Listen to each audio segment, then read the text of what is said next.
Muy buenas noches, audiencia de Historia del Cristianismo. El día de hoy contamos nuevamente con la presencia del pastor José Barriga del Perú. Hoy vamos a hablar sobre el inicio de la Reforma. Hoy, 31 de octubre, se conmemora un aniversario más del inicio de la Reforma. Buenas noches, pastor, ¿cómo está? Buenas noches, Ubaldo. Muchas gracias por la invitación.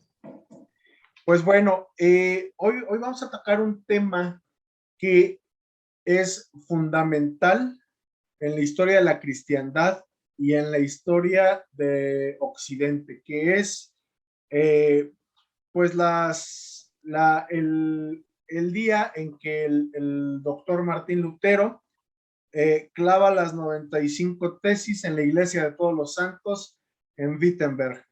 Y bueno, me gustaría empezar dando un poquito de contexto, qué es lo que pasaba en Europa en esa época, en 1517.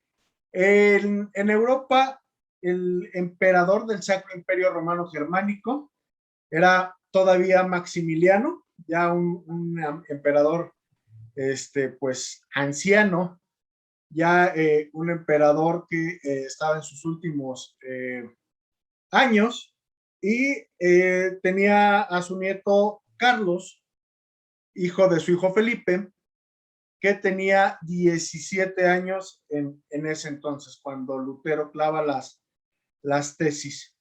En ese entonces, también en la iglesia estaban ocurriendo diferentes situaciones, como era el tema de que se estaba construyendo la nueva basílica de San Pedro, ya que se consideraba que la que estaba pues ya no estaba en óptimas condiciones. Así que esta eh, antigua basílica de la Edad Media, de finales del Imperio Romano, pues bueno, ya estaba obsoleta y se debía construir una nueva basílica, por lo cual se empezaron a recolectar fondos y una de las maneras era a través de las indulgencias.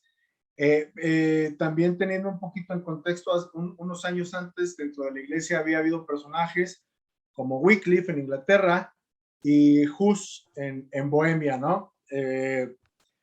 También dentro de la iglesia, un siglo antes aproximadamente, se había dado el concilio de Florencia para discutir la relación entre Oriente y Occidente. Estaban resurgiendo eh, los clásicos.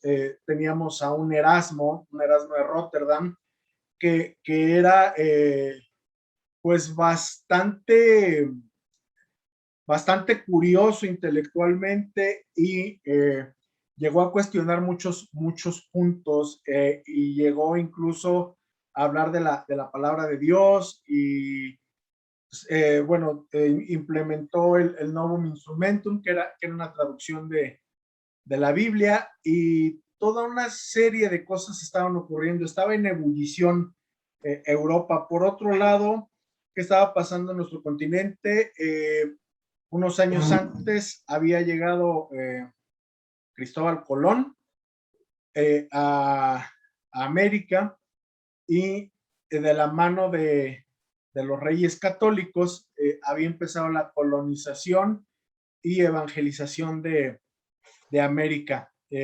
Todo esto nos da la idea de todo lo que estaba ocurriendo en ese momento en Europa. Para nada eran tiempos tranquilos y tampoco podemos decir que la Reforma haya sido un evento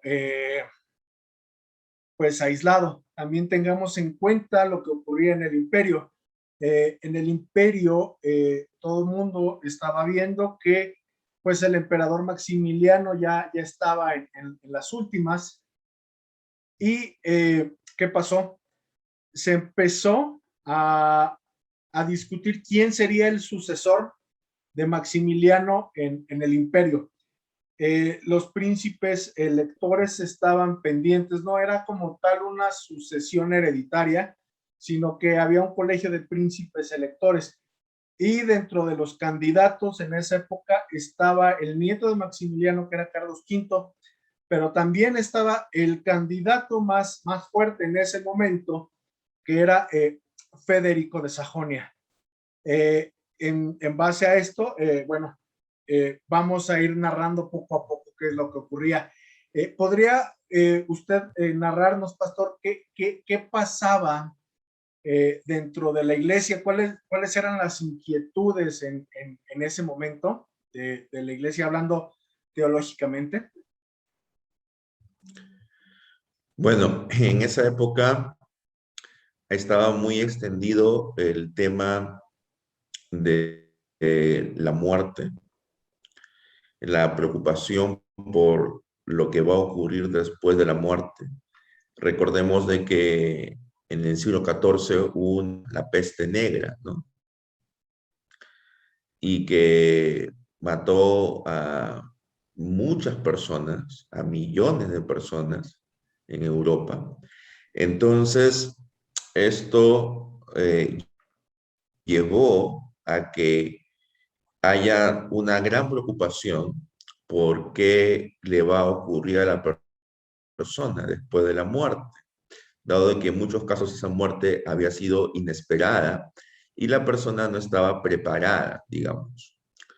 Entonces, esto hizo de que surja, ¿no?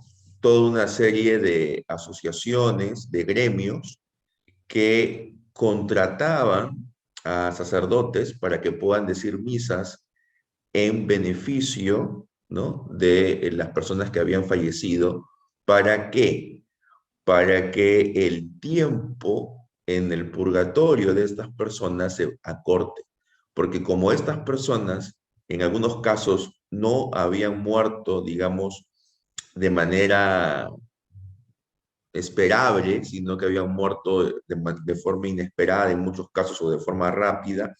Entonces se presumía que estas personas no iban a ir a la presencia de Dios de manera directa, pero que tampoco tenían una vida tan alejada de Dios como para condenarse e ir al infierno. Entonces se presumía que iban a estar en un estado intermedio, ¿no? Que se le denomina purgatorio. Entonces, había toda una serie de gremios, de asociaciones que contrataban sacerdotes para que se puedan decir misas, y la idea es que mientras más misas se diga en beneficio del alma de esta persona iba acortando su estancia allí. Y al mismo tiempo, era como una manera en que esta persona también, a su vez, pudiera interceder por los que estaban aquí en la tierra, ¿no? Entonces era un camino de doble vía. Correcto. Y ahorita Ahora, que comenta el tema de lo del purgatorio, valdría también la pena decirlo, que justo lo que comentábamos en el concilio de Florencia, cuando se estaba hablando de el tema de la iglesia oriental, fue algo de lo que se tocó, ¿no? El tema del purgatorio, el cual las iglesias orientales no tenían la misma concepción que la iglesia romana, y una de las condicionantes para la unión es que las iglesias orientales pudieran aceptar el tema del purgatorio. Perdón que lo interrumpa, pastor, pero creo que era un punto que era interesante tocar ahorita que está hablando de esto. sí, sí, efectivamente. Y también, entonces, ¿qué pasó? Esto ya, pues, se desenfrenó, ¿no? Porque muchas personas en su testamento, ¿no? Dejaban una cantidad de dinero para que justamente se le puedan dar misas.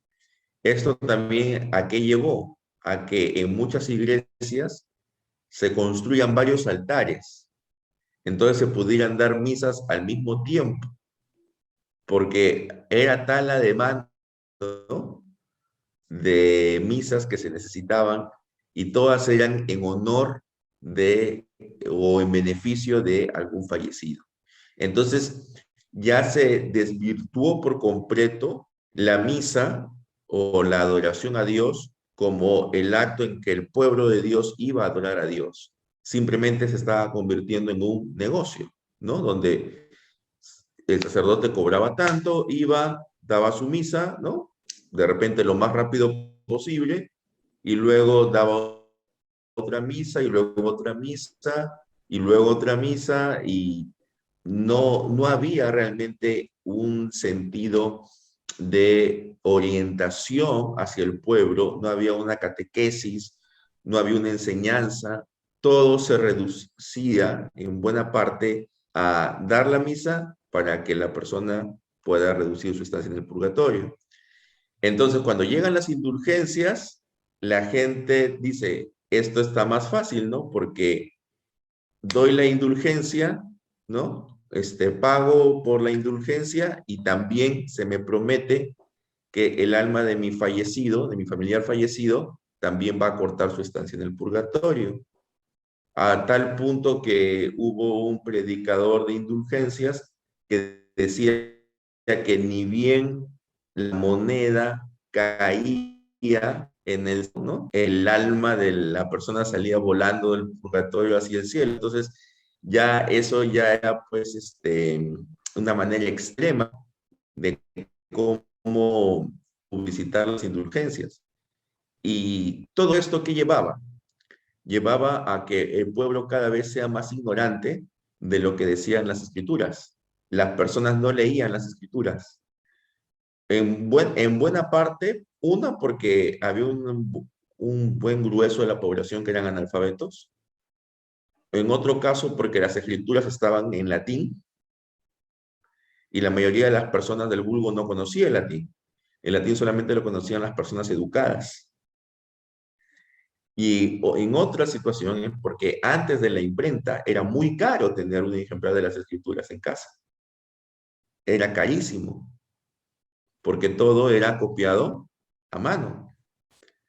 Entonces, si tienes a un sector de la población analfabeto y los que saben leer, muchos de ellos no saben el latín, y aún los que saben el latín no tienen el dinero suficiente como para comprar un ejemplar de las escrituras, vas a tener como resultado que solo una pequeña parte de la población, muy pequeña, tenía un ejemplar de las escrituras en casa. Solamente las escrituras estaban a disposición de los monjes, de los sacerdotes. Y la manera en que el pueblo podría aprender de las escrituras era en la misa. Pero si la misa se iba a dedicar básicamente como un negocio solamente para orar por el alma del fallecido, entonces, ¿dónde el pueblo iba a encontrar instrucción? No había un espacio.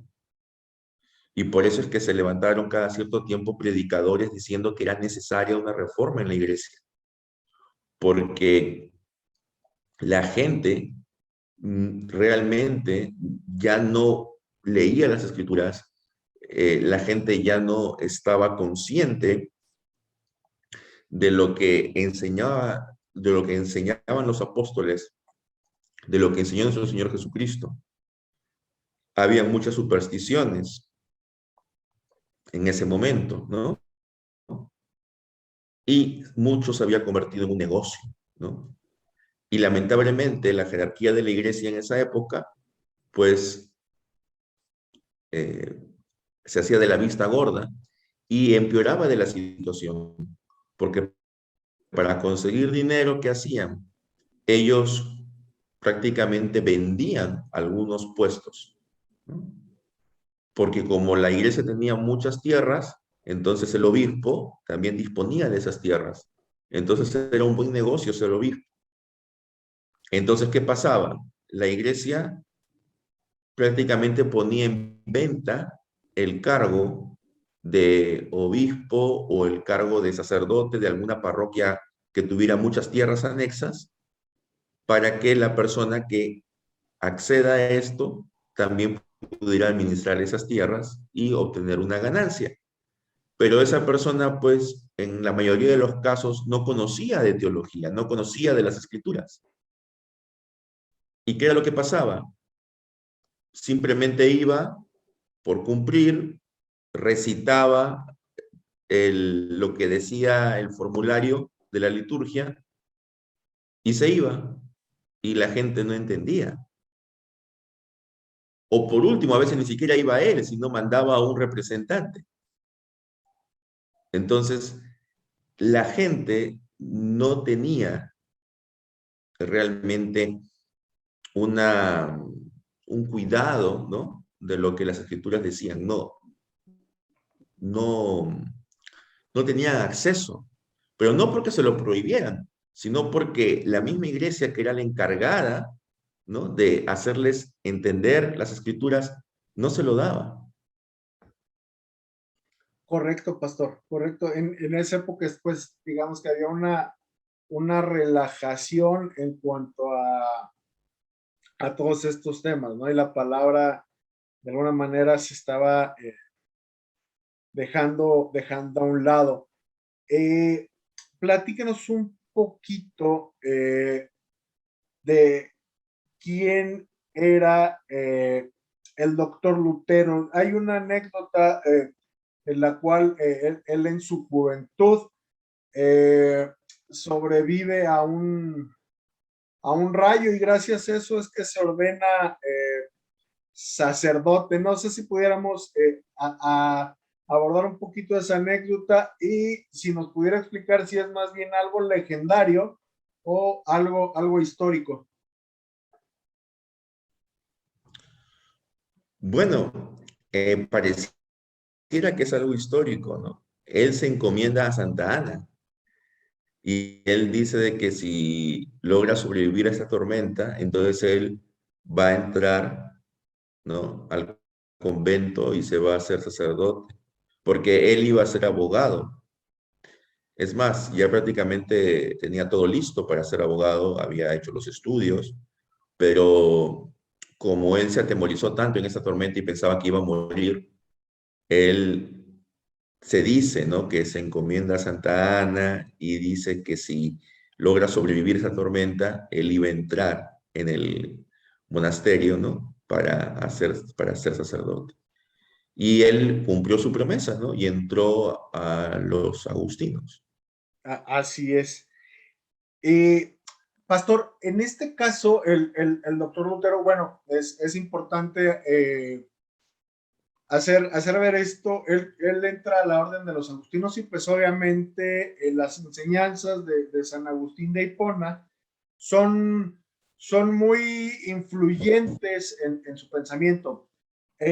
Y una de las principales obras de San Agustín es contra el pelagianismo, ¿no? Que creo que es un poquito el tema aquí, porque, bueno, el tema con el pelagianismo, y siendo muy reduccionistas, es que el hombre consigue la salvación por sus obras. Y San Agustín lo refuta y dice, no es por sus obras, es por gracia. Y entonces el doctor Lutero retoma todos estos escritos de San Agustín y los pone de nuevo en la mesa. ¿Es correcto? Sí, es correcto, pero eso es ya en una etapa posterior, porque al inicio él estaba muy comprometido con ganar su salvación, por decirlo de alguna manera. Y él era muy escrupuloso en confesar sus pecados, pero él tenía siempre la angustia, ¿no?, de que algún pecado se le pueda haber escapado y no lo haya confesado. Entonces, él tenía muchas dudas en cuanto a que sus pecados le habían sido perdonados. Había una angustia, ¿no?, en su ser. Y entonces su maestro, Staupitz, le dice, dedícate al estudio, dedícate a estudiar las escrituras. Entonces Agustino ahí es también es Staupitz, cuando ¿verdad, pastor? Agustino también, entonces le dice, entonces él empieza a estudiar ya de una manera más seria los salmos. Por supuesto, ¿no?, él recitaba los salmos todos los días como monje, pero empieza a estudiarlos, luego empieza a estudiar la carta a los romanos, luego la carta a los gálatas, Y allí pues es que él empieza a entender, ¿no? Poco a poco de que la salvación no consiste en algo que nosotros hagamos, sino en cómo nosotros podemos recibir la gracia de Dios. Staupitz le decía, mira, tú simplemente ábrete al amor de Dios, abre, pero Lutero no veía a Dios como un Dios de amor, sino lo veía como un Dios de justicia, Ok, como un Dios, como un juez severo, ¿no? Que va a castigar al pecador. Y entonces, por eso es que Lutero no podía ver a Dios de esa manera. Y es recién cuando él estudia la carta de los Romanos, y especialmente, ¿no? En Romanos capítulo 1, cuando dice, mas el justo por la fe vivirá. Entonces ahí eso lo cambia él, porque él se da cuenta que lo que se necesita no es tanto una confesión escrupulosa de nuestros pecados, no es ser ayunos, no es una serie de oraciones, sino lo que se necesita básicamente es tener fe. correcto, correcto, pastor. Eh, Platícanos un poquito. El doctor Lutero, digamos que tuvo un viaje a Roma y ahí es cuando le cambia, por decir algo, la percepción, le cambia el chip y dice, hasta aquí. ¿Qué pasa en ese momento con el doctor Lutero? Porque incluso él era pues bastante obediente a las instituciones, ¿no? Incluso, digo, y salvo que me equivoque, él no buscaba como tal un cisma dentro de la iglesia, ¿no? Sino él buscaba llevar esto a una discusión, ¿no? O sea, todo esto que se está haciendo no sirve de nada porque contradice las escrituras. Entonces, digo, la iglesia en ese momento no tenía algunas cosas dogmatizadas al respecto, y él pensaba llevarlo a un debate dentro del seno de la iglesia católica, ¿no? ¿Es correcto lo que estoy comentando, pastor? Sí, es correcto. Él no quería formar otra iglesia. En ningún momento él quería formar otra iglesia. Él quería reformar la iglesia. Y por eso es de que él expone sus tesis, ¿no? Para que sean debatidas. Él quería debatir con quien sea conveniente. Y la intención de Lutero era reformar la iglesia porque como por lo que había explicado anteriormente, había mucha ignorancia de parte del pueblo. La distancia entre el clero y el pueblo era cada vez más grande.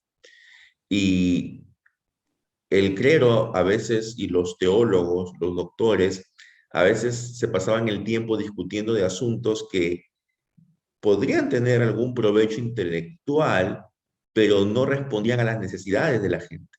Entonces, como que ellos estaban en su torre de marfil, digamos, teológica, discutiendo de ciertos asuntos filosóficos y teológicos, y el pueblo, la mayoría del pueblo estaba sumido en la superstición. Entonces, Lutero, él quiere cambiar todo eso. Y lamentablemente la iglesia de esa época no aceptó, no acogió su reforma. Si hubieran acogido su reforma y si hubieran aceptado los cambios que proponía Lutero, probablemente Lutero nunca se hubiera salido de la iglesia católica. A él lo excomulgaron, ¿no? En 1521. O sea, al final, cuando lo excomulgan, es que recién él tiene pues que abrir sus propias comunidades con gente que también se salía de la iglesia, ¿no? Pero no fue su intención de Lutero ser el líder de otra iglesia, ¿no? Paralela. No, esa no fue su intención. Ni tampoco fue la intención de ninguno de los reformadores. Ellos consideraban que la iglesia de Roma, aún a pesar de todas las cosas que se habían añadido a lo largo del tiempo, aún en esta iglesia habían rastros del evangelio. Por eso es de que ellos no rebautizaron a las personas. Ellos consideraban que el bautismo hecho en la iglesia católica era válido, porque a pesar de que muchos ministros allí daban mucho que desear, aún así ellos consideraban que eran ministros legítimos y por eso su bautismo era legítimo, porque había sido hecho conforme a la fórmula bautismal, ¿no? En el nombre del Padre, del Hijo y del Espíritu Santo. Entonces ellos en ningún momento quisieron formar otra iglesia. Ellos querían reformar la iglesia. Correcto, pastor. E incluso, bueno, en algún lado yo leí que las 95 tesis incluso no hablaban en contra de la Iglesia Católica e incluso ahí alegaba obediencia al Papa, el doctor Lutero, o sea, defendía incluso un poco al Papa en ese sentido. Cuando se complica el tema, bueno, es como usted bien comenta, en 1521, ¿no? Cuando el doctor no se quiere retractar de sus escritos, viene el tema de la dieta de Worms y bueno, me estoy adelantando un poco. Pero háblenos un poquito de las 95 tesis, que es lo que se celebra hoy, 31 de octubre. O sea, el 31 de octubre de 1517, el doctor agarra y clava en la iglesia Todos Santos en Wittenberg. Curiosamente, bueno, pues en la víspera de Todos los Santos, sus 95 tesis, a muy grosso modo, ¿qué planteaban estas 95 tesis, pastor?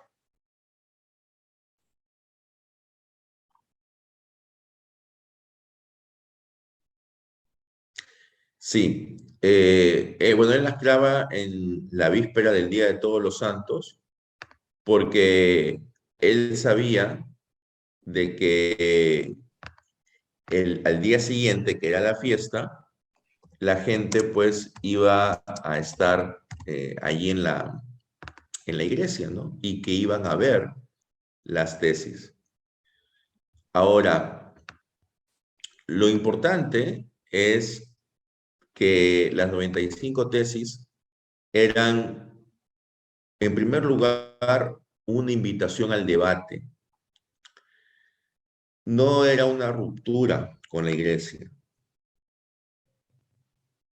El nombre, digamos, oficial de las 95 tesis era el cuestionamiento al poder y eficacia de las indulgencias. Entonces, era un debate que proponía Lutero, porque Lutero en ese momento era profesor de teología en la Universidad de Wittenberg. Era un debate que él proponía para que alguien pudiera, pues, rebatir sus tesis. No era la primera vez de que se hacía ese tipo de debates. Había una persona que proponía el debate, colocaba sus argumentos en la puerta de la iglesia y entonces si había otra persona que aceptaba el debate, se pues programaba, ¿no? Ya la fecha del debate y los pormenores. Eso fue lo que hizo Lutero. Pero, ¿por qué fue tan revolucionario? Porque le abrió los ojos a la gente. Le abrió los ojos a la gente en el sentido de que la venta de indulgencias era un gran negocio que estaba basado en malas interpretaciones y en malas enseñanzas que había tenido la iglesia. Y Lutero, en una de sus tesis más importantes, dice lo siguiente, ¿no? Parafraseando, dice, si realmente el Papa tiene el poder para liberar a las almas del purgatorio, entonces, ¿por qué no lo hace gratis? ¿No? O sea, ¿por qué tiene que cobrar? Y ahí se da cuenta, ¿no? Es verdad, o sea, si realmente hay un tesoro de méritos en la iglesia, ¿no? Que pueden servir para que las almas de nuestros difuntos y nuestras propias almas, al morir, no pasen tanto tiempo en el purgatorio. Si realmente esto es cierto, entonces, ¿por qué el Papa no lo, de manera libre, lo libera esto, ¿no? Y lo hace gratis. ¿Por qué tiene que cobrar? Correcto, correcto, Y muy entonces, interesante. eso fue lo que le abrió los ojos a la gente. Entonces la gente dice, pero ¿por qué me están cobrando por algo que debería ser gratis? Porque el perdón de Dios, si realmente Dios le ha dado ese poder al Papa, y el perdón de Dios y la gracia de Dios no debe tener una tarifa, debería ser gratis. Correcto, pastor. Y bueno, en este punto, la postura del doctor Entonces ahí, Lutero, perdón,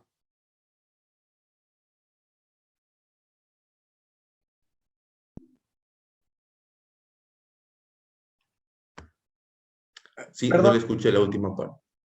entonces en este punto todavía la postura del doctor Lutero era respetuosa, aunque era firme en sus argumentos, era todavía respetuosa hacia el Papa. ¿En qué momento Lutero cambia el tono? Porque bueno, hay algunos registros donde pues Lutero usa un lenguaje bastante rudo, e incluso, bueno, hay algunas cosas grotescas ya con respecto a la jerarquía. O sea, ¿cuándo cambia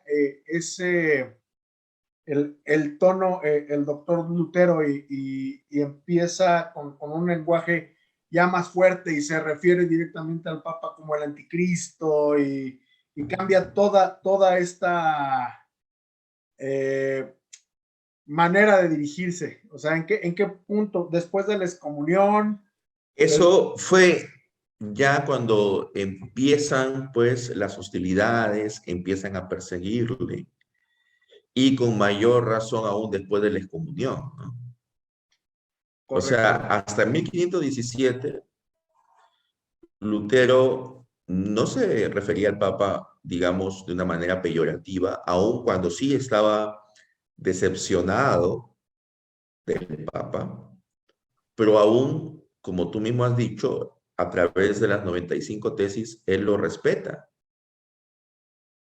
Él pide que la gente lo respete, pero cada vez más él se daba cuenta que la iglesia no le interesaba acercarse a las escrituras, no le interesaba reformarse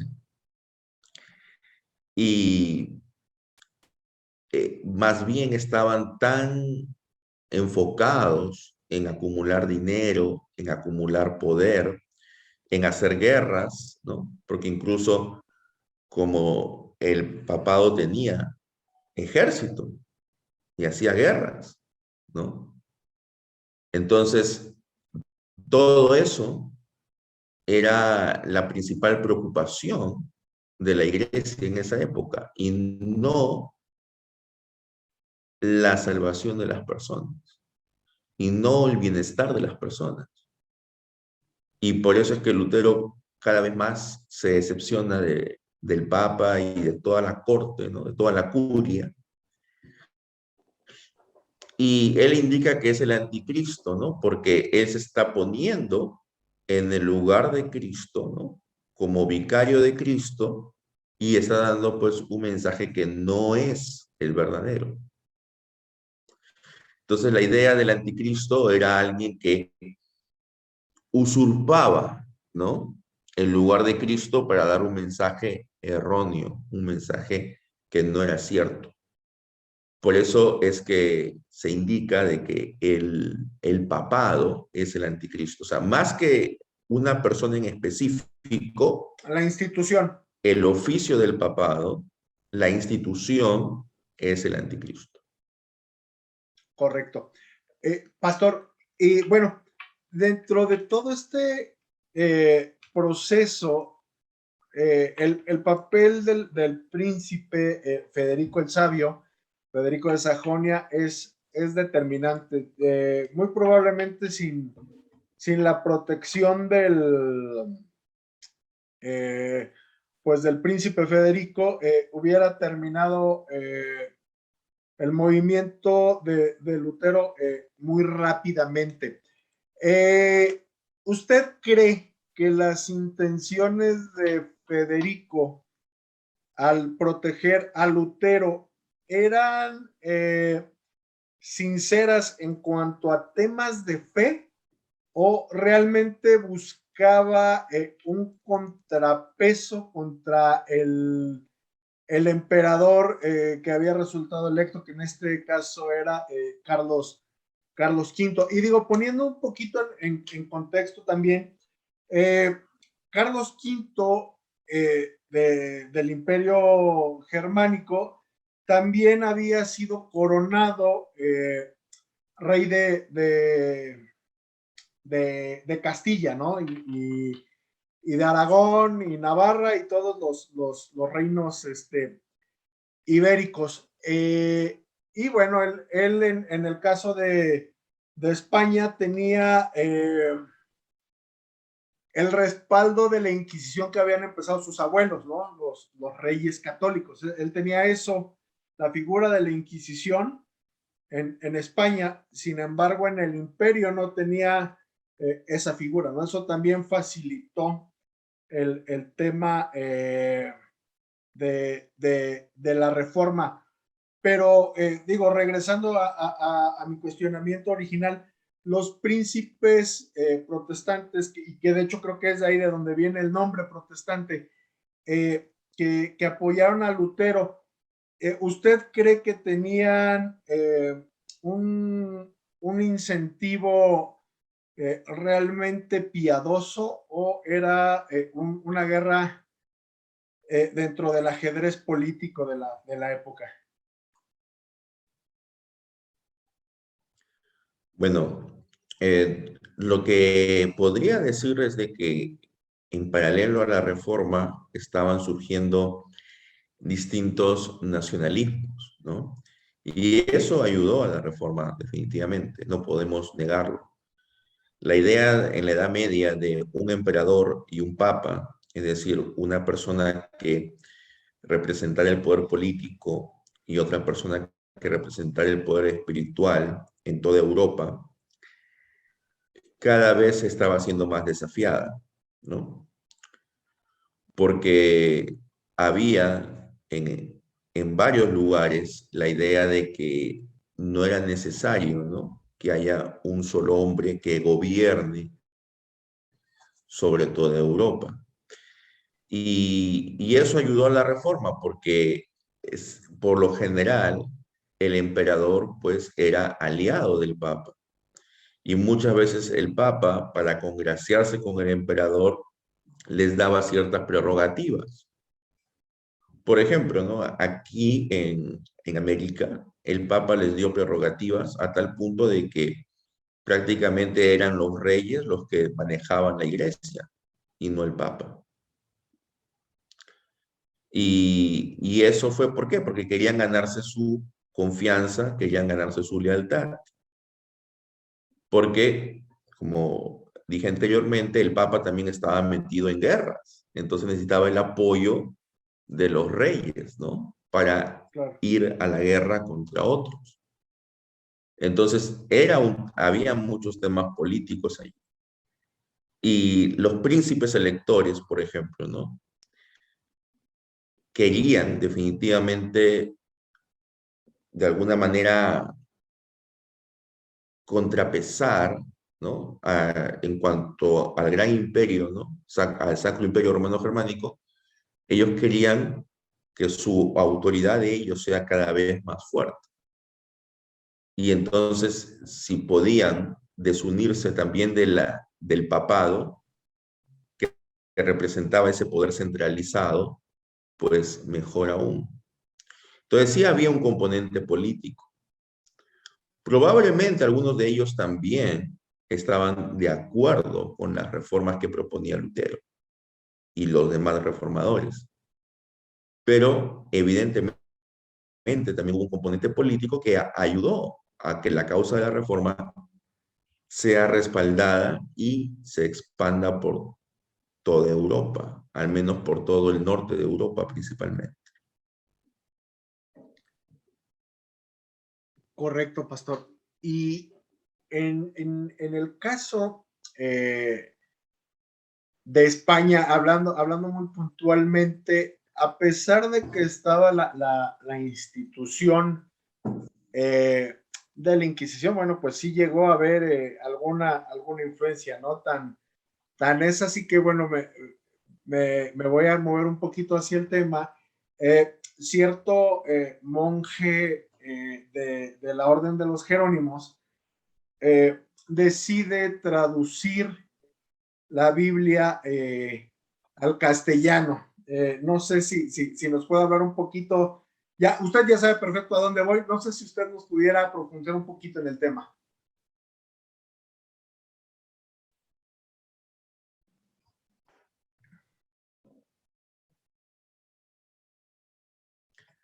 Claro, en realidad eran los monjes los únicos que tenían acceso y la cultura para poder hacer una traducción de las escrituras.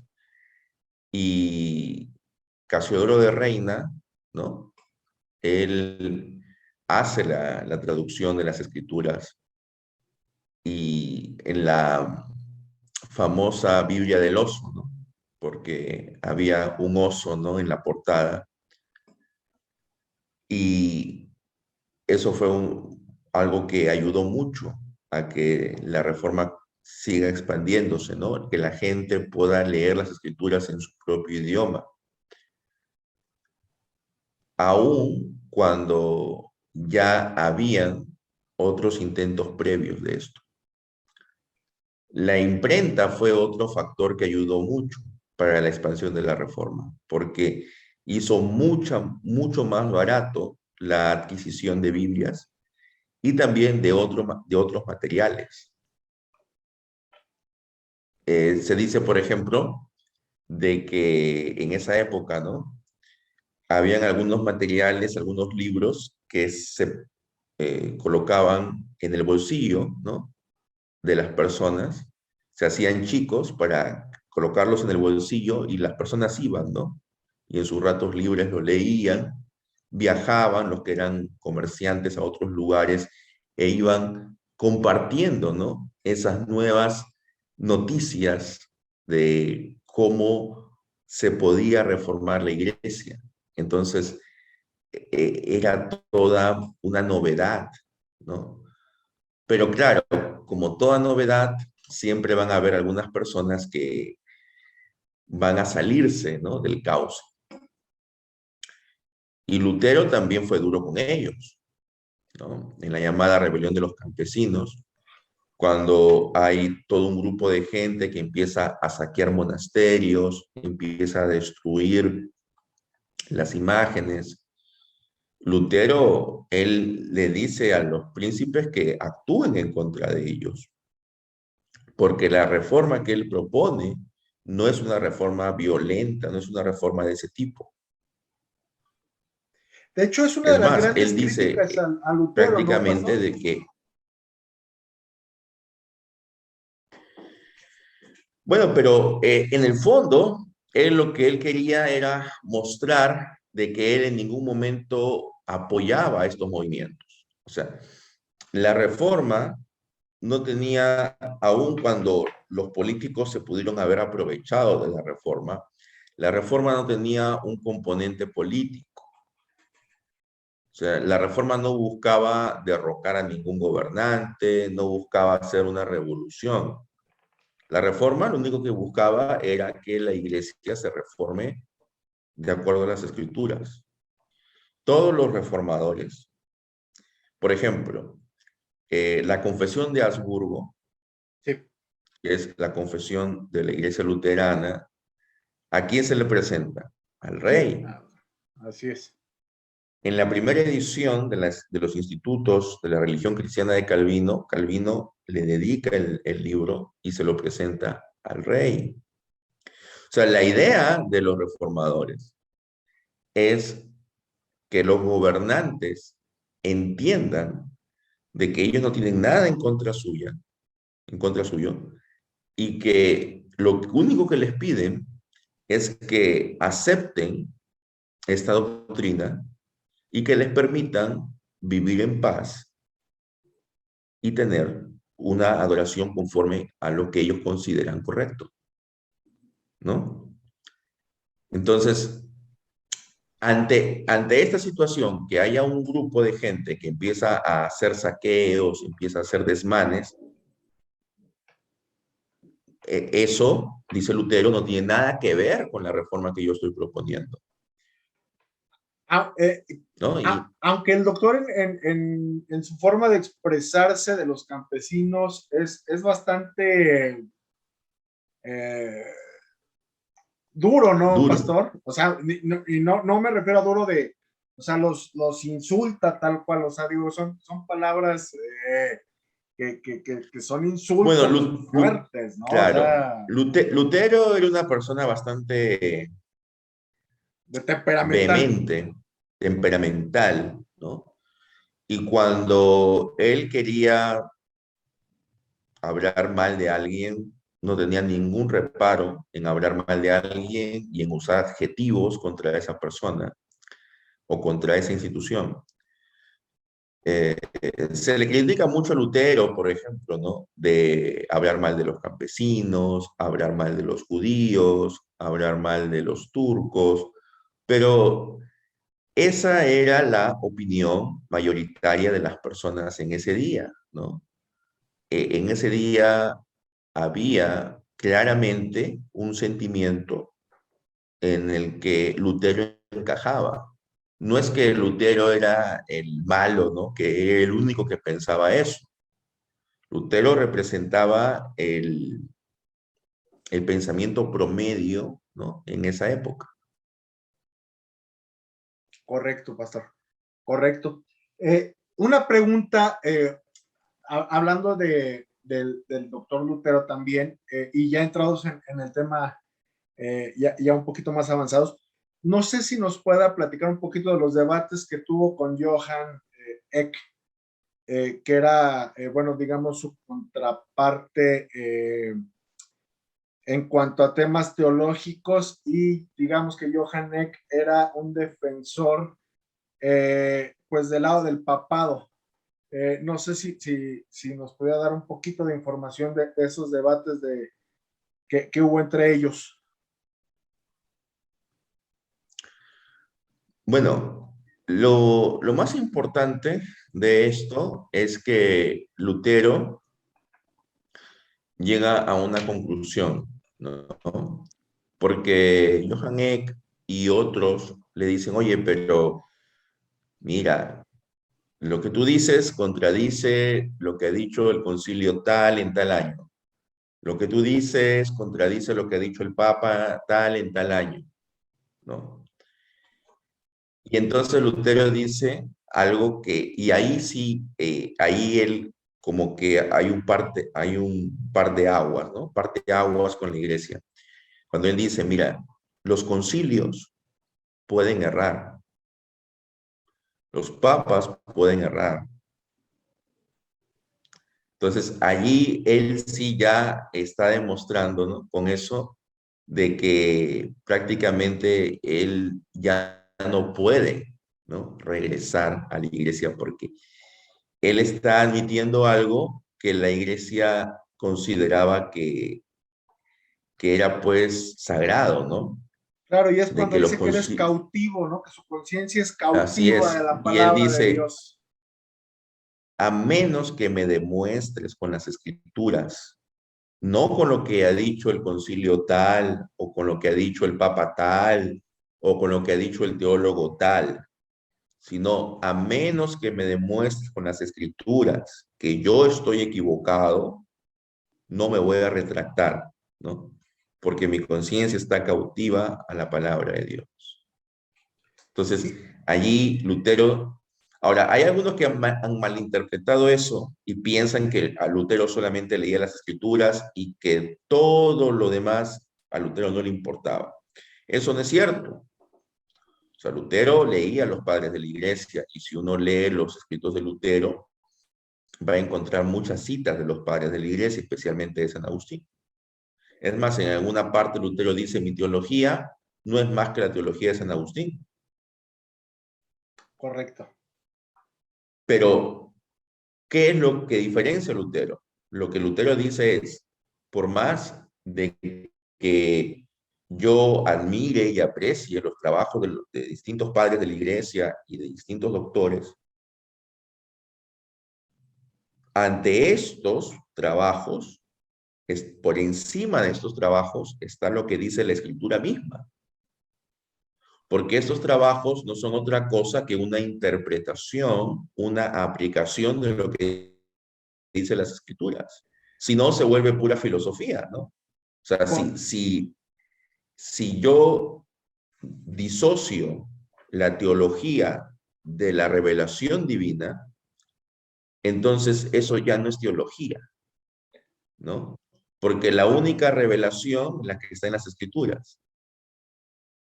Entonces, si la correcto. teología es el conocimiento o el discurso o la ciencia que habla sobre Dios, yo solamente puedo hablar sobre Dios en base a lo que Dios mismo ha querido darnos a conocer, porque de otro modo el hombre no puede llegar a conocer a Dios Y de así manera llegamos completa. a un punto que quería abordar. En un poquito antes, bueno, estábamos hablando del estudio del doctor Lutero sobre la carta a los Gálatas y todo esto, y de hecho, bueno, tiene una obra muy importante, ¿no? Que son sus comentarios a las cartas paulinas y tal. Y hablábamos de la justificación por la fe, ¿no? El justo por la fe vivirá. Aquí tenemos, y aquí voy al tema de las olas.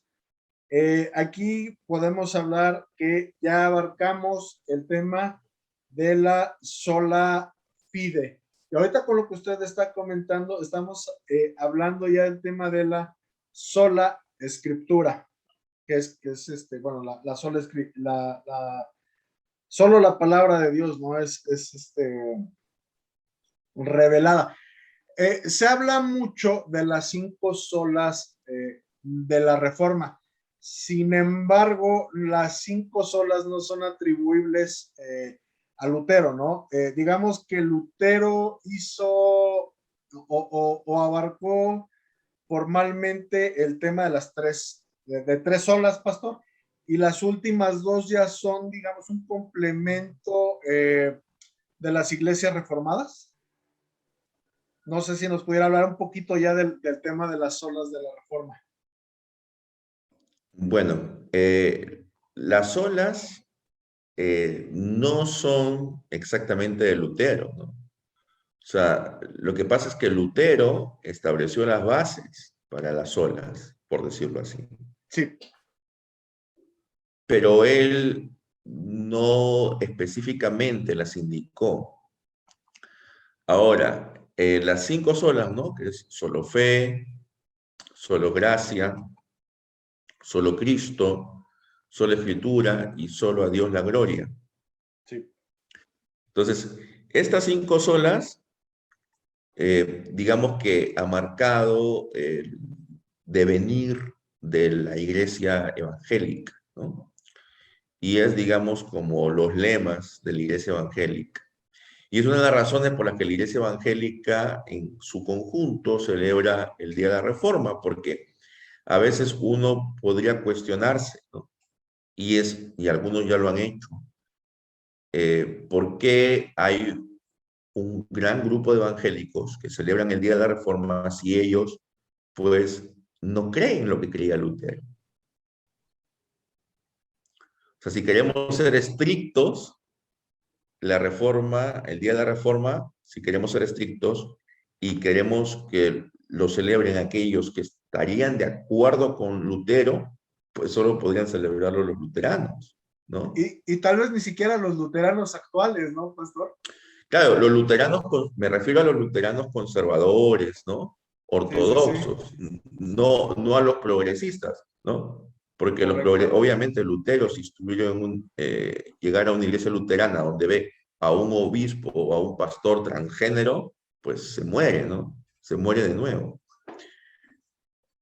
Entonces, el, y bueno, es cierto, ¿no? Que hay muchas iglesias que realmente no derivan de los reformadores. Y bueno, ese es otro tema, porque en realidad las iglesias que derivan de los reformadores solamente serían la iglesia luterana, las iglesias reformadas y, digamos, la iglesia de Inglaterra, ¿no? Por la Correcto. reforma que, bueno, que fue también política, pero que también tuvo un componente doctrinal importante. Las demás iglesias realmente son movimientos post-reforma o son movimientos que nacen del lado anabaptista. Y el lado anabaptista tiene diferencias con la reforma, ¿no? Porque el lado anabaptista ya es más que una reforma, es casi una revolución. Correcto. A los historiadores, algunos le llaman una reforma radical o le llaman el ala izquierda de la reforma, ¿no? Para decir que como que la reforma fue más allá. Pero en realidad eso ya no fue reforma, ¿ya? Eso fue tirar abajo todo y empezar de cero. Y justamente eso era lo que Lutero no quería. Y Lutero fue duro con ellos. Hay una frase en la que Lutero dice, si me dan a escoger entre los papistas y los entusiastas, porque a los anabaptistas, ¿no? Le llamaban los entusiastas algunos, a estos Ujú. grupos, prefiero a los papistas, dice. Porque al menos, dicen los papistas, tienen una cierta idea de los sacramentos, hay rastros, ¿no? De la verdadera doctrina ahí. En cambio, los entusiastas, uno no sabe qué se puede encontrar ahí. Así es. Entonces, Y de hecho, bueno, ahorita que menciona esto, también el doctor menciona, ¿no? Que gracias a los papistas, digo, parafraseando mal, dice que gracias a los papistas hoy ellos tienen la palabra de Dios, ¿no? Porque estuvo custodiada por los papistas y tal. Entonces, sí, lo que usted comenta, ¿no? O sea, hay como todavía un cierto vínculo, ¿no? O sea, no se ve un rompimiento como tal, eh, tan abrupto, ¿no? Como con otras doctrinas que entraron después por el arminianismo y por otras doctrinas, ¿no? Que fueron permeando en la reforma. bueno, los luteranos actuales, hay un grupo de luteranos actuales que ellos dicen que ellos se consideran la verdadera Iglesia Católica de Occidente, ¿no? Sí, ¿no? Que son la iglesia purgada Porque, de excesos y herejías, ¿no?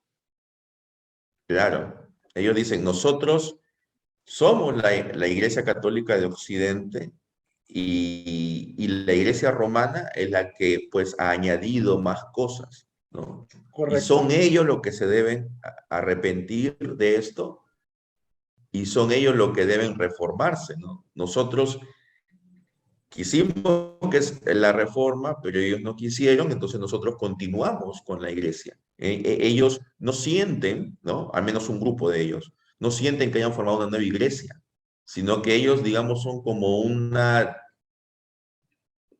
división o Un una rama remanente, ¿no?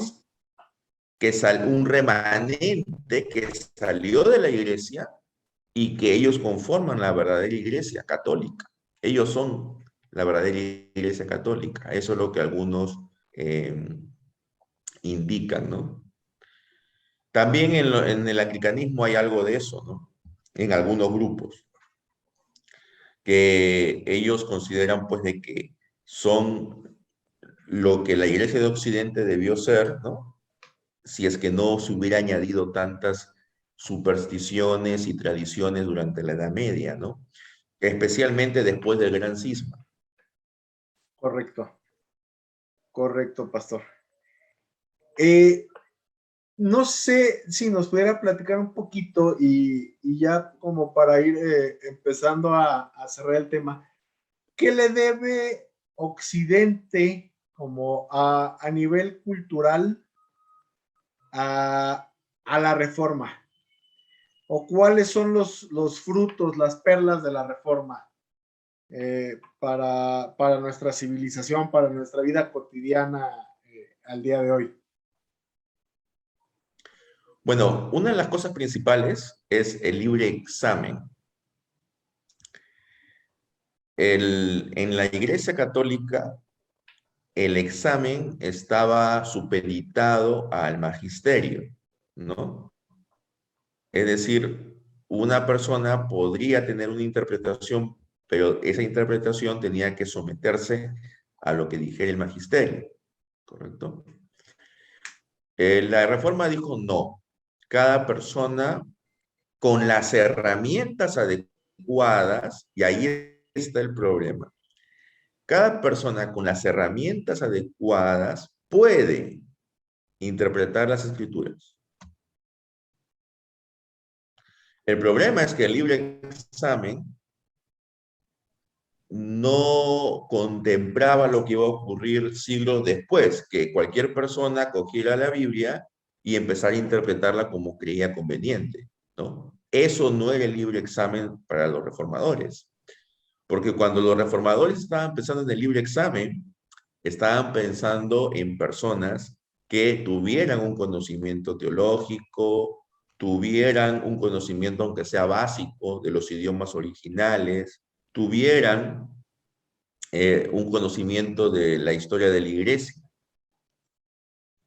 En eso estaban pensando los reformadores, cuando ellos dijeron libre examen. Pero el principio del libre examen es válido, ¿no? Y también es válido el tema de la libertad de conciencia, aunque eso se desarrolla un poco después, en el sentido de que nadie te puede obligar a creer algo que no está fundamentado en las escrituras. Correcto. O sea, solamente las escrituras y las doctrinas que se puedan derivar de las escrituras son vinculantes para todos los cristianos. Cualquier otra tradición, cualquier otra enseñanza puede Por ser muy de piadosa valor, que sea. puede ser de utilidad, pero no es vinculante. O sea, por poner un ejemplo, si yo digo de que todos los pastores deben tener bigote, por poner un ejemplo. Sí, sí, sí. ¿A alguien se le ocurre poner esa norma? Bueno, esa norma no es vinculante porque no la puedes fundamentar con las escrituras. Entiendo. Ok. Sí, o sea, digo, En cambio, en la Iglesia Católica, si al magisterio se le ocurría decir que todos los sacerdotes tenían que usar bigote, entonces todos tenían que usar bigote, claro, claro, sí, digo, ¿no? y puntualmente, podríamos comentar el caso del celibato, ¿no? Me imagino que es un poquito a lo que se refiere este punto que nos comenta, ¿no, Pastor? Pastor, Claro, el celibato es una disciplina, ¿no? Y la misma Iglesia Católica lo reconoce, no es un dogma. claro. Pastor, para ir cerrando rapidísimo, y en el tema de la reforma, en las iglesias que se adhieren a la reforma, ok, no incluyen en el canon de la Biblia lo que los católicos llaman libros deuterocanónicos, o que en su momento se llaman libros apócrifos. Para la iglesia reformada a la que usted pertenece, ¿cuál es el nombre correcto de los libros? ¿Apócrifos o deuterocanónicos?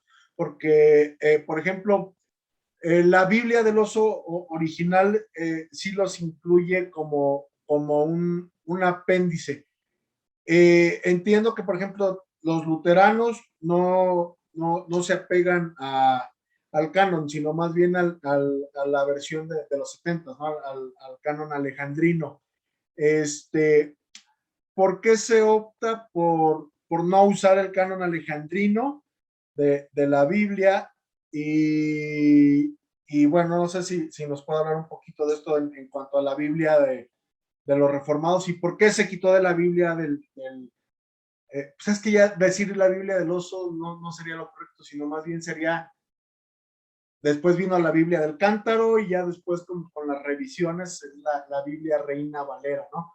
Pero sin hacerme tantas bolas, ¿por qué no están en el canon los apócrifos o deuterocanónicos, pastor? Bueno, esa fue una decisión de los reformadores, ¿no? Los reformadores aceptaron el canon judío.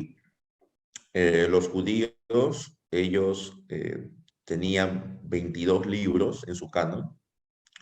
Claro que ya llevado al canon nuestro es 39, porque los judíos, ellos algunos libros los unían y eran para ellos un solo libro. Nosotros los hemos dividido.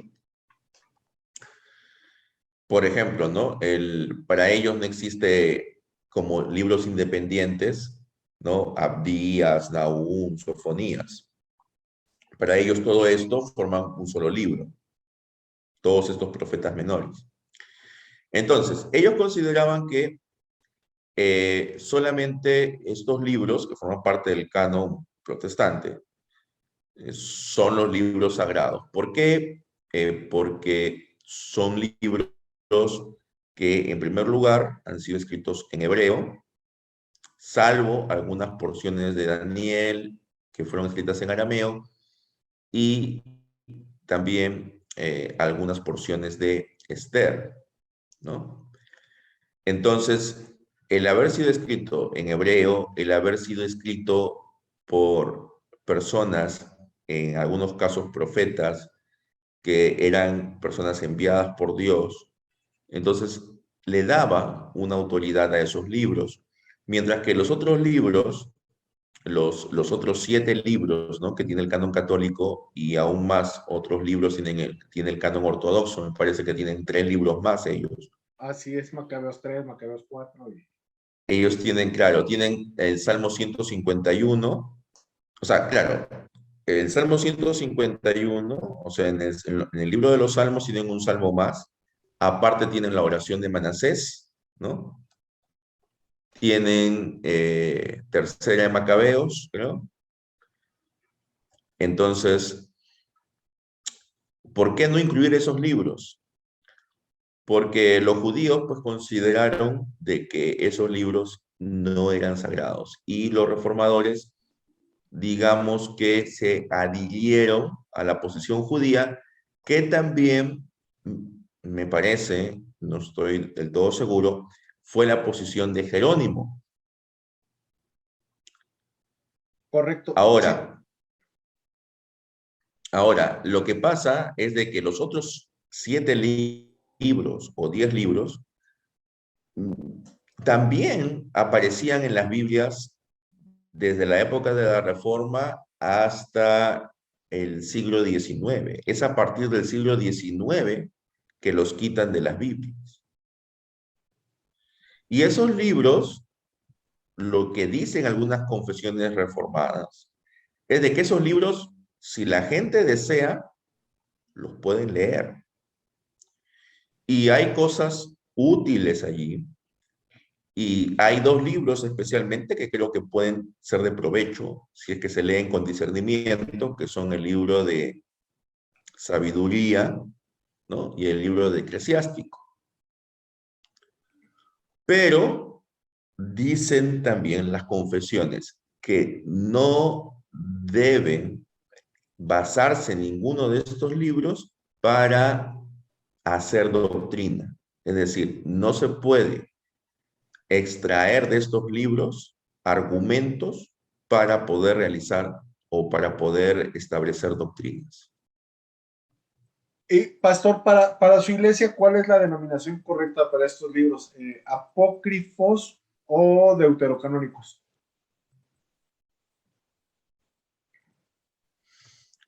Bueno, normalmente, a ver, vamos a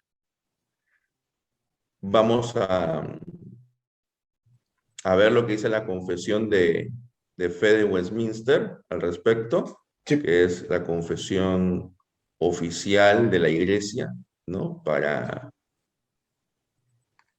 evitar de repente dar una respuesta incorrecta.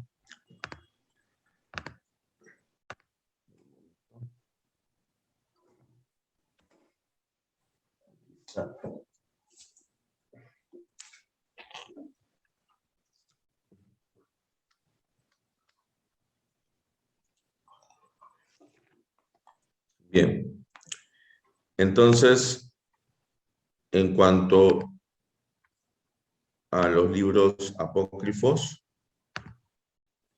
dice, aquí la confesión de fe de Westminster, estamos en el párrafo 3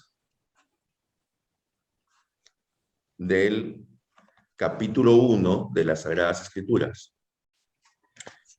En el párrafo 2 hace una relación de todos los libros que se consideran canónicos, ¿no? Que son los 66 libros que tienen las Biblias protestantes. Correcto. Y en el párrafo 3 dice, los libros comúnmente llamados apócrifos, no siendo de inspiración divina, no son parte del canon de la Biblia. Por tanto, no tienen autoridad en la Iglesia de Dios, ni deben ser aprobados o usados de otra manera que como escritos humanos. Entonces son escritos humanos. Eso es lo que... Y los libros, dice comúnmente llamados apócrifos. Apócrifos. Correcto, gracias, pastor. Gracias, gracias. Sí, porque alguna vez con algún hermano luterano él se refería a ellos también como deuterocanónicos, pero no tendría sentido porque si se llaman deuterocanónicos, quiere decir que están adentro del canon, aunque se incluyeron después, están adentro del canon. Entonces, si no los consideran canónicos, pues no pueden ser deuterocanónicos. Tiene ahí todo un punto que yo ya lo hice abrir la confesión de Westminster cuando lo pudimos haber resuelto con sentido común, pastor. Y pues, para cerrar, me gustaría agradecerle nuevamente esto, que la audiencia entienda un poquito más lo que es el espíritu de la reforma, cuál fue el contexto histórico, que no fue o sea, que no de repente llegó Lutero y clavó las tesis, sino que fue todo un proceso histórico, fue un proceso de siglos, ¿no? En la iglesia occidental. Y que bueno, digamos que Lutero fue la punta del iceberg, pero estuvo apuntalado por Y muchas hubieron varios personas precursores, antes. ¿no? Claro, Hus, Savonarola, Wycliffe, Tyndale, ¿no? O sea, hubieron varios precursores en diferentes lugares y realmente la razón por la que Lutero tuvo éxito y los otros no, en buena parte se debió a que Lutero tuvo apoyo político, ¿no? Correcto. Y como, esa es mi postura personal. Y también Sí, otro factor importante fue la imprenta.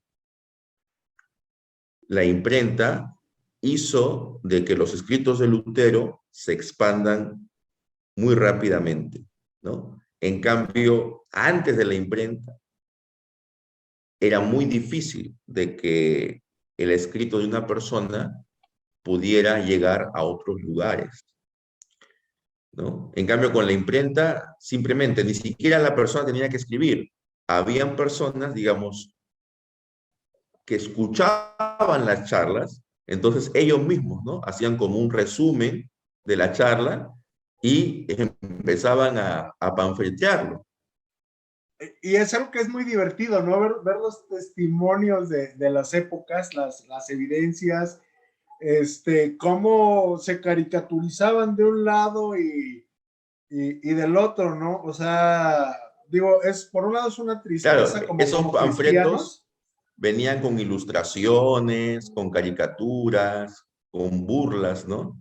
Y O muy sea, ácidas de un lado y del a otro, o sea, veces, por ejemplo, ¿no? En las redes sociales, ¿no? Lo que ahora tenemos los memes, ¿no? sí, Y algunos dicen, no, pero ¿cómo es posible? ¿Cómo vamos a usar memes para dar algún mensaje, ¿no? Eso es irreverente. Pero es que no has visto los panfletos de la época de la Reforma, ¿no? sí, claro. Algunos tenían un lenguaje muy duro. Y a veces hasta soez, ¿no? O sea, Claro, un lenguaje que si lo pusiéramos en Facebook, Zuckerberg nos censura 30 días, mínimo, mínimo, pastor. mínimo.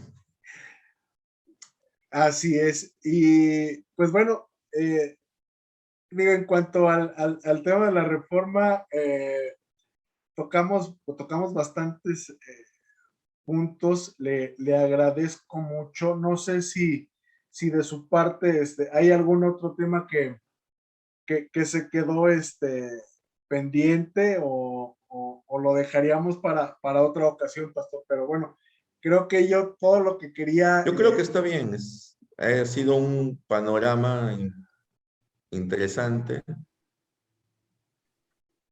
perfecto. Y Entonces, bueno, lo único que quisiera agregar es que dentro de la Iglesia Católica también hubo intentos de reforma, ¿no? En España, por ejemplo, el cardenal Cisneros, la Biblia Políglota Complutense fue un intento de cómo volver a las fuentes y cómo hacer de que al menos el clero o las personas que tuvieran acceso pudieran leer la Biblia en sus idiomas originales, pudieran comprender mejor lo que estaba allí, ¿no? O sea, no debemos decir de que todos en la iglesia romana estaban en contra de una reforma.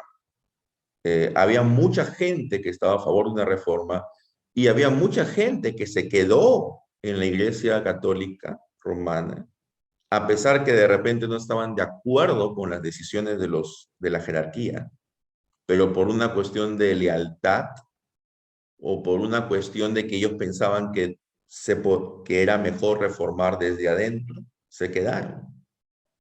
claro, pastor.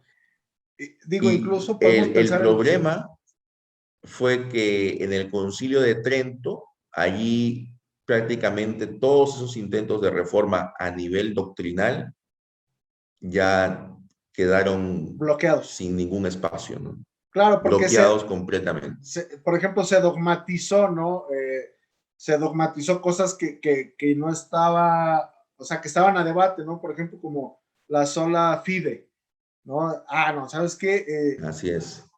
Ya no hay marcha atrás, entonces, pues eso ya no era negociable para los reformados tampoco. Entonces, eso provocó que se fuera pues haciendo imposible Ya, a partir del Concilio de Trento ya era imposible una reconciliación entre la Iglesia Católica con los reformadores, ¿no? Y con sus seguidores, porque los anatematizó, o sea, los condenó. claro. Entonces ya era imposible el retorno. A partir de allí, ya ambos grupos se separaron definitivamente, al menos hasta que regrese nuestro Señor, ¿no?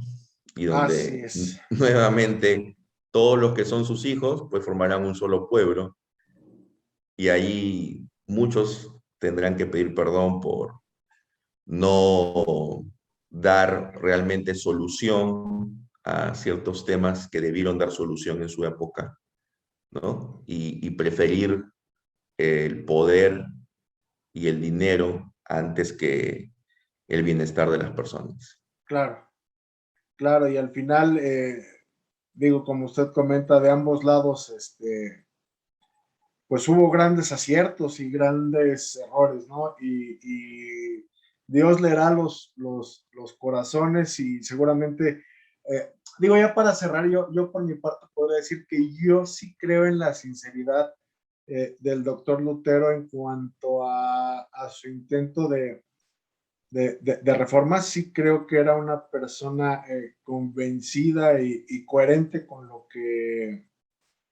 que pensaba. Sin embargo, ese es en mi fuero interno, en mi opinión personal. Los príncipes que lo apoyaron eh, estaban movidos totalmente por intereses mundanos. Y por otro lado, pues muy probablemente también el emperador Carlos V, que de este lado sería como el ala política católica, pues probablemente también lo que menos le importaba era el tema espiritual, ¿no? Sino más bien expandir su dominio, ¿no? Sobre sus reinos. Y digamos que abrió muchas batallas en muchos frentes, pero bueno, eso será para otra ocasión que Otro motivo, ¿no? así es. Es interesante que Lutero aparece en un sello postal del Vaticano, Por los 500 años de la conmemorando los Reforma, ¿no? 500 años de la Reforma. Sí, Y bueno, Bergoglio ha dicho de que Lutero es un testigo del Evangelio. Ratzinger ha hablado muy bien de Lutero en varias ocasiones. Incluso en una charla que él dio en el convento de los agustinos en Erfurt, donde estuvo Lutero. Entonces, realmente eh, la Iglesia Católica está reconsiderando, ¿no? la reforma, ¿no? Y es interesante porque, bueno, de Bergoglio quizás se puedan decir algunas cosas eh, polémicas, pero ningún católico va a dudar de la integridad de Ratzinger, de la integridad doctrinal y de la ortodoxia de Ratzinger.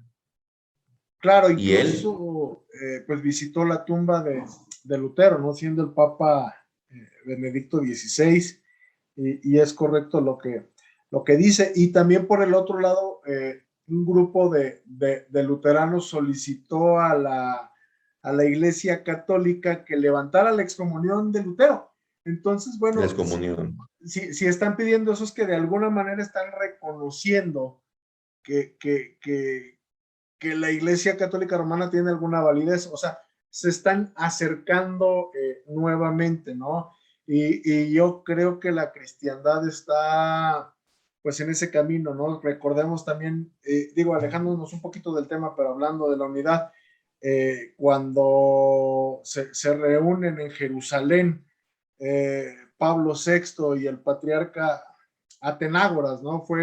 Y se levantan las excomuniones, la declaración conjunta de la justificación de católicos y de luteranos. O sea, digamos que se están dando pasos tímidamente hacia la unidad, y esperemos y pidamos al Espíritu Santo porque esto pues ocurra y al final pues la verdad tendrá que prevalecer, pastor. Creo yo que ese es el Sí. destino final, y como usted dice, cuando llegue Creo Cristo, que hablar de una unidad a nivel institucional es muy difícil, por no decir imposible, pero sí puede haber una unidad en el espíritu.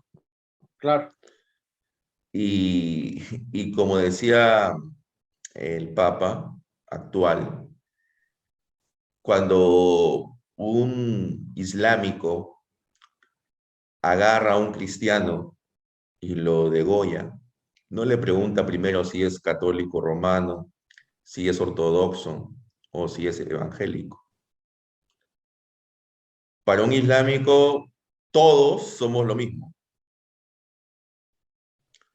y todos somos sus enemigos. Y una de las cosas que a mí me llama la atención y me sorprende gratamente es ver cómo muchos de los cristianos orientales, mayormente ortodoxos y coptos, cómo ellos tienen una fe tan grande, ¿no? Que llegan al martirio en este siglo XXI. Y es una fe que muchos de nosotros aquí en Occidente, ya sea católicos o evangélicos, creo que no tenemos ese grado de fe y de compromiso. así es. Y eso realmente nos debe dar una lección, porque muchas veces nosotros, por ejemplo, ¿no? Nosotros como evangélicos podemos criticar, ¿no? A los ortodoxos porque tienen íconos y todo lo demás. Pero ese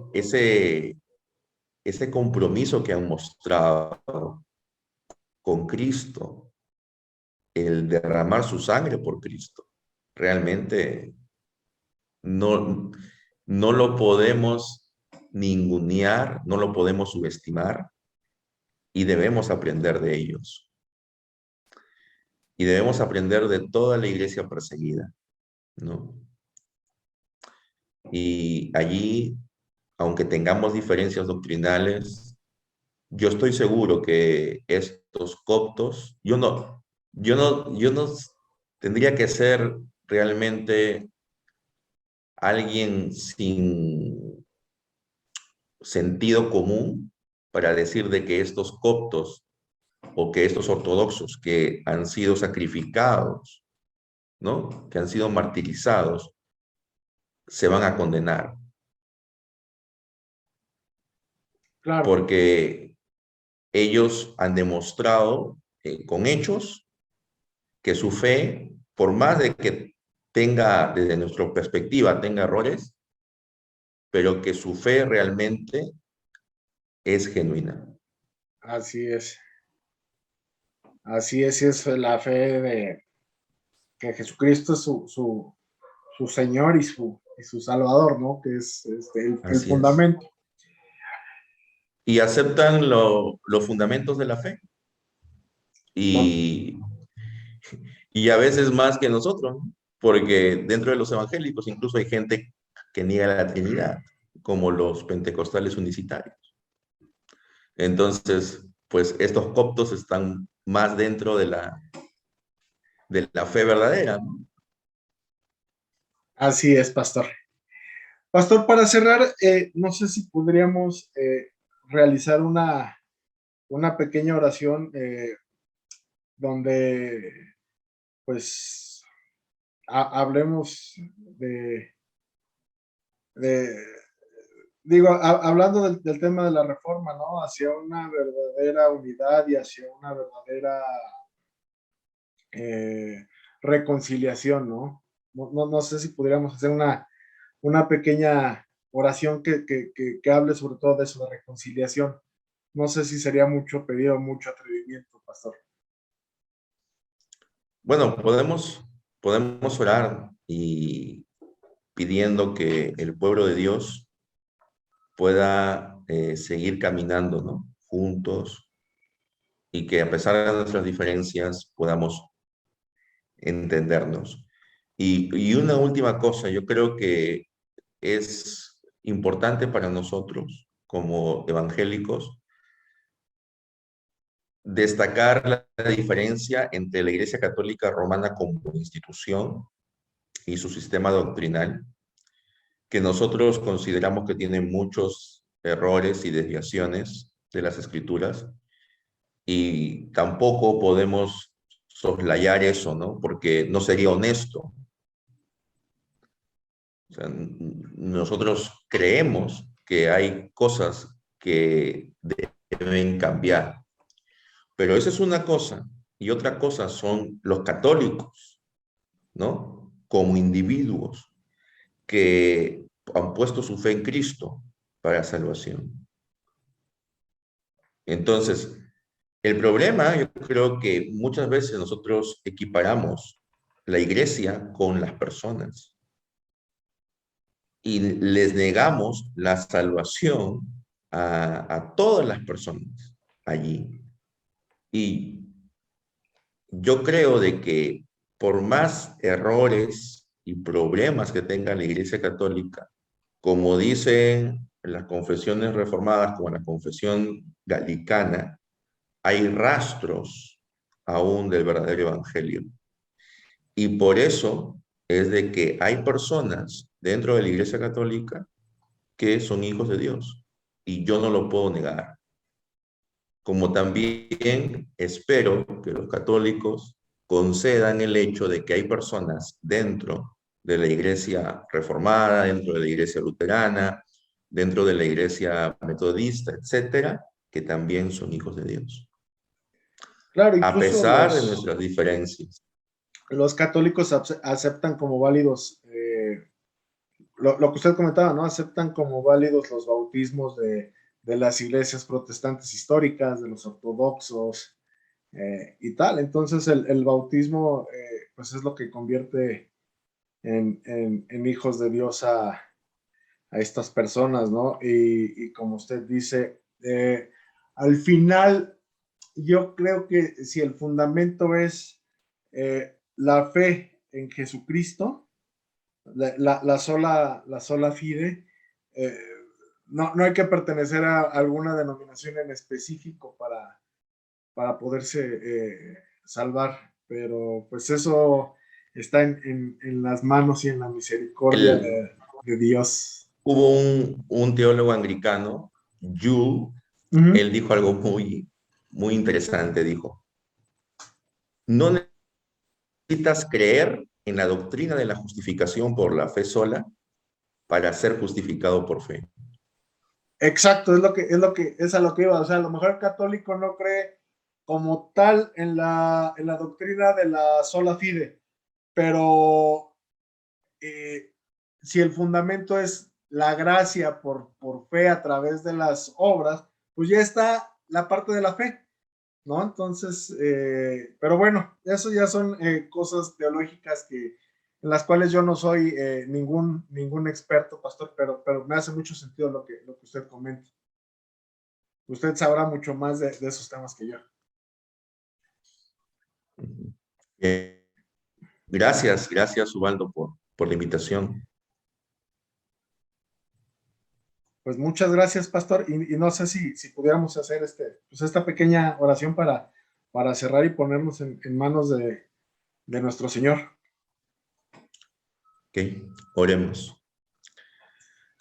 Padre Santo, gracias te damos porque tú eres el que gobierna este mundo, el que gobierna tu iglesia y el que ha dicho que tu iglesia va a ser preservada hasta el final de los tiempos. Reconocemos que hemos fallado muchas veces, que han habido grandes aciertos, pero también grandes errores, que ha habido luces y sombras a lo largo de estos 20 siglos.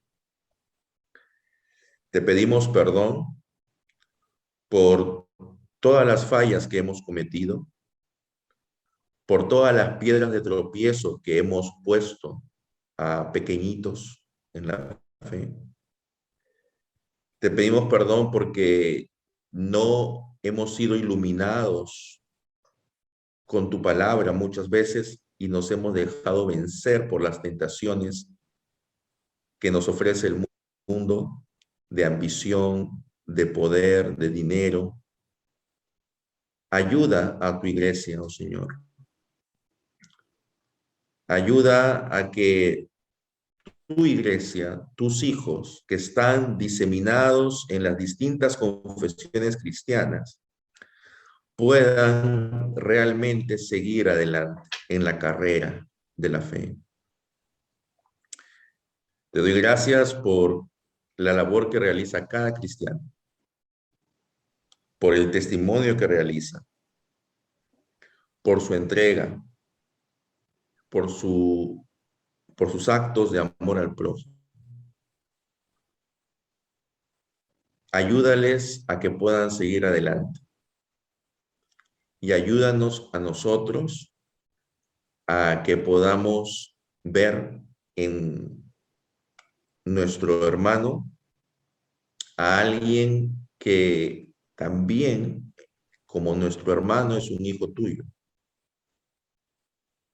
Ayúdanos, oh Señor, a poder tener lazos de hermandad con todos aquellos que confiesan tu nombre y que creen en las verdades fundamentales de la fe.